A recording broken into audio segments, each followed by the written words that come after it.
జగన్ 5 ఏళ్ల పాలనలో రాష్ట్రంలో రోడ్లన్నీ ధ్వంసమయ్యాయని మంత్రి నిమ్మల రామానాయుడు మండిపడ్డారు. సంక్రాంతి నాటికి గుంతల్లేని రాష్ట్రంగా తీర్చిదిద్దాలన్నదే CM Chandrababu, deputy CM Pawan లక్ష్యమన్నారు.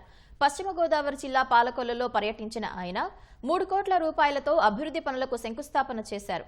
Polavaram నిర్వాసితులకు పరిహారంగా ఒకే రోజు 815 కోట్ల రూపాయలు చెల్లించిన ఘనత చంద్రబాబుదని మంత్రి అన్నారు. 2019 పాదయాత్రలో జగన్మోహన్ రెడ్డి కుర్చీ కోసం, అధికారం కోసం ఆ రోజు నిర్వాసితులతో 10 లక్షల రూపాయలు ఒక్కొక్కరికి ఇస్తానని చెప్పి ఆ రోజు 151 సీట్లు దండుకుని అధికారంలోకి వచ్చిన తర్వాత 5 సంవత్సరాల్లో 5 రూపాయలు కూడా ఆ పోలవరం నిర్వాసితులకి ఇవ్వకుండా వాళ్ళు రోడ్డెక్కించినటువంటి పరిస్థితి.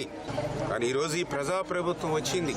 832 కోట్ల రూపాయలు నిన్న ఉదయం నుంచి కూడా ఆ నిర్వాసితుల అకౌంట్లో పడుతూ ఉంటే ఈవేళ పోలవరం ముంపు గ్రామాల్లో ఉన్నటువంటి ఆ నిర్వాసితులు సంబరాలు చేసుకుంటూ ఉన్నారు నిన్నటి నుంచి.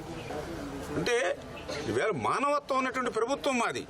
పోలవరం ప్రాజెక్టు కట్టి పోలవరం నుంచి గోదావరి జలాలు ఆంధ్రప్రదేశ్, అటు ఉత్తరాంధ్ర, ఇటు రాయలసీమ తీసుకెళ్లి రాష్ట్రాన్ని సస్యశ్యామలం చేయడం ఎంత ముఖ్యమో ఆ పోలవరం ప్రాజెక్టు గురించి తమ విలువైనటువంటి భూముల్ని, తమ విలువైనటువంటి ఇళ్లను, తమ విలువైనటువంటి ఆస్తుల్ని ఈ రాష్ట్రం కోసం, ఈ రైతుల కోసం త్యాగం చేసినటువంటి నిర్వాసితులు కూడా మాకు అంతే ముఖ్యం.